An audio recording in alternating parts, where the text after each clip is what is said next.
Now that we're all prepared for another episode of Gold Ball Hunting. Guys, what is going on out there today? Hope you're having a spectacular day wherever you are right now at this moment in time. Whether, well, this is not a live recording, so this is a pre-recorded something. But wherever you are, I hope you're having a great day. And we're going to get into it here, Jeff. And I guess we could wait for talking about the coaching call at the end of this episode. So, Jeff, I know you got something on your mind that is just burning to get it out there. I can see that the teeth are there's actually smoke coming off the teeth. What's going on inside that little noggin of yours there, dude? Yeah, that little hard shell, right? What's happening inside there? Yeah, little ball peen hammer time, just to see if we can slightly crack it open. Only in what? Did you say bald peen hammer? I didn't, but I wish I had. It's okay. I'm going to write all your material for you. Okay, good. So, what's in my craw today? Well, it's are you making this fatal mistake? Oh. Have you taken the three separate words? Wait a minute. Hold on. Stop. I want you to do the fatal mistake thing. Can you hype that up even more? Can you really take it off the top so that marketing-wise, this is such a curiosity hook, off the charts with the hype. Bring it.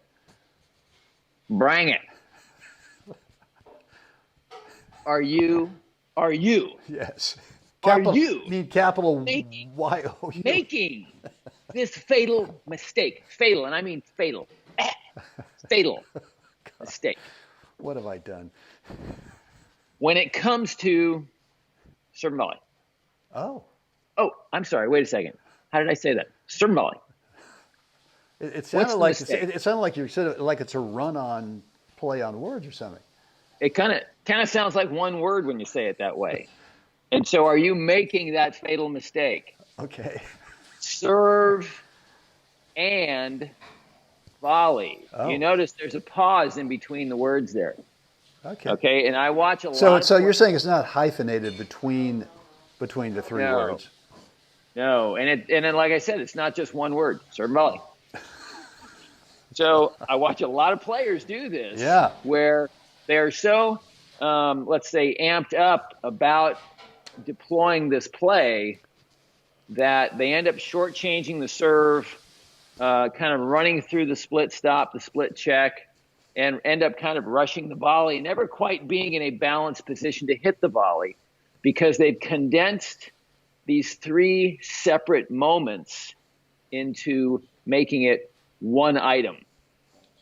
And that is the quickest way to become less confident with your serve, less confident with your footwork and getting behind the ball in a good position, and definitely less confident in hitting a nice, crisp journeyman volley. Right. No question.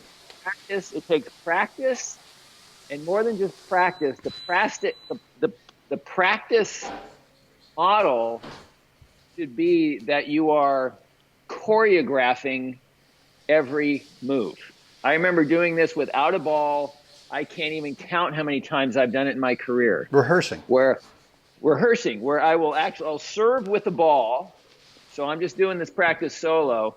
I serve, and then I'll walk through it. So I serve just from a comfortable standing point. I finish my serve. I walk 2-3 steps into the court. I do a gentle split check, and then I go out and pretend to hit a forehand volley 2 steps away, wherever that might be. And then I'll do it again. And then slowly I start speeding that process up. But it's very distinct. Even when I'm doing it full speed, I can feel each phase of what's going on. And that's the key to this whole thing of being able to be a really effective serve and volleyer, is that, are you sure you're not creating a one-word action when it's actually 3 separate actions? Serve, the and in serve and volley is your split check. Yeah, I think that's really important. And it's the same thing with approaching, right? The approach is whatever it is. Correct. You play the approach shot, You then move into the split step, and then you get ready to volley. And I'm sorry if there's some background noise over here. We're dog sitting, and we've got some activity in terms of discipline that's not really happening. Anyway, but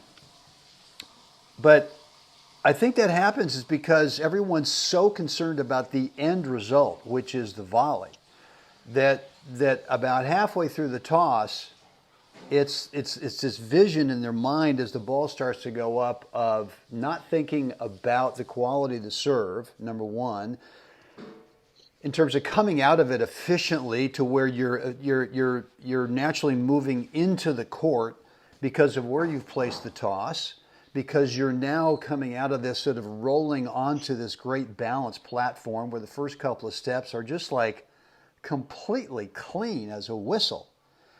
And the second part is coming into the split step, which is there's got to be some pretty good timing with that, depending on how hard have you hit your serve, where's that returner actually going to receive it? Are they actually stepping in and they're taking your serve early, or are they staying way back, which has everything to do with the timing of the split step. And then coming out of the split step, reacting to, is the ball on my right? Is the ball right at me? Is the ball on my left? And then going ahead and choosing, well, what's the right volley to hit here? And so you're absolutely right, Jeff. I mean, I think players get so consumed with the end result, which is, I have to volley, man. I got to volley this thing. Well, look, I mean, serve and volley could be serve and half volley. It could be serve and, whoa, I got to put the brakes on early because this guy's been eating me up down low at my feet. It's going to be serve and split early. Let the ball get up and play an approach. Right. So it could be serve and drop volley. It could be serve and drop half volley. It could be serve and, well, I'm stopping early. I'm looking for approach. No, it's a little dropper approach. Right. I mean, so I just think that I think it drives us crazy with the whole word being, it's just one word.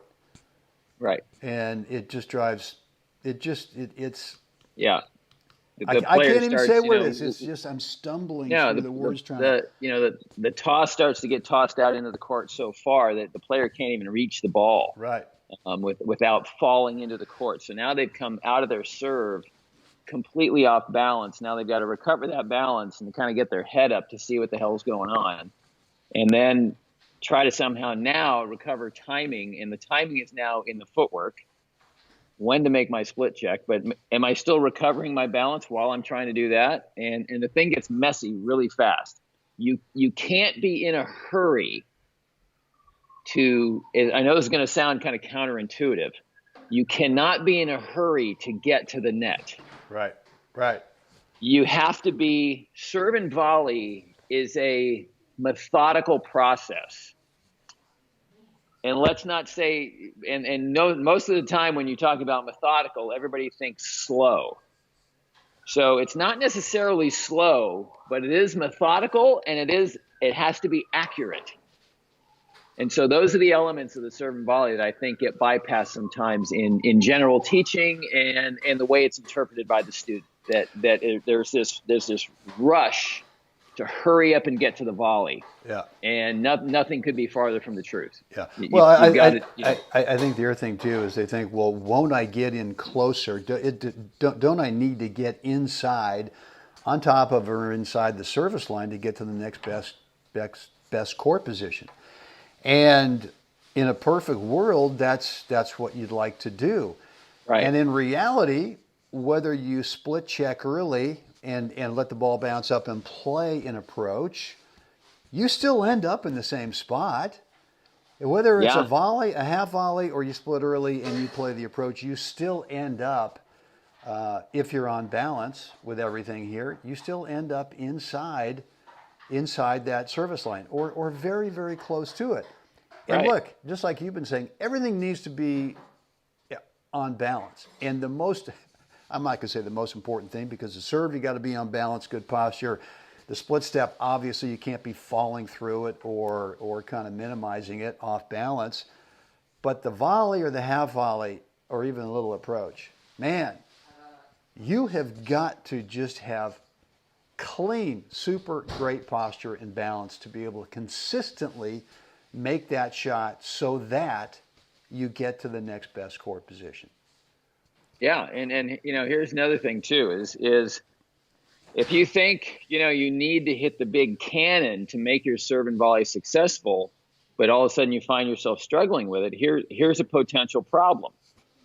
If they're not chunking up some sort of return that is off hit a little bit, so it's coming back to you slower. If you hit a heavy first serve and they connect, you're hitting your first volley probably 4 feet behind the service line. At least because the ball's getting back to you that fast. You're coming out of your motion and boom, oh, right. Here it is. Right. And so if you want to get that, as you just described, trying to get that extra step, if I want that extra step, but I want it to be balanced and focused and clean, maybe I should serve the ball that gets to him slower. So maybe a high kicker up out of the strike zone to get him to also do two things. One, I get the ball to him slower. Two, if I get it up out of his strike zone, the likelihood is that ball is going to be a little bit of a floater and not a line drive laser. So if I can put those two things together and start to make that happen, yes, I'll start hitting my first volley inside the service line without feeling like I'm rushing, because I put two elements together now. And if it's working that day, and you got to figure out, can I actually pull this off today? Some days you can, some days you can't. You got to modify as you go along. But anyway, so that was bugging me today. Yeah, well, and for me too, it sort of brings up the thought that the question is, well, is it a volley or is it a half volley? And I think way too often the rushing to play serve and volley is just wrong, because if you decide, well, I got to volley this thing, but it's like 2 feet out in front of me, which means that I'm off balance. I'm really reaching forward. And so we're not taught. We don't teach the lunging forward off balance volley as proper stroke technique, right? Right. So what we teach is that you got to have good posture, good balance. So if the ball is going to be to where you have to lunge and be off balance to hit a volley, then you know what? It's a half volley. It's simply a half volley. So the answer to that question, is a volley or half volley, is, well, which one can you play where you have perfect balance and posture? And and that's it right there. And I think that that sort of helps eliminate that sense, well, I got to rush. I got to get up there. I can't. Yeah. And the whole thing about no man's land, can't be in no man's land. Come on, stop it. Just stop with that no man's land crap. I mean, come on. It's like doing the fire walk with what's his name, Robbins. Tony Robbins. Tony Robbins, right? Yeah. You're going through no man's land and you're walking on the hot embers. You're just running through because you don't believe, you don't trust that, hey, I can mentally overcome the hot embers. Right. All right. Well, then, whatever. So, all right. Well, listen, guys, hope this helped today. Thanks again for hanging out with us. Jeff and I are really having a good time with gold ball hunting. Today is episode number 211. Boom. We are starting to sort of, get the freight train going downhill in terms of number 365, or if it's next year, 366. I guess next year's a leap year. Yeah. I don't know.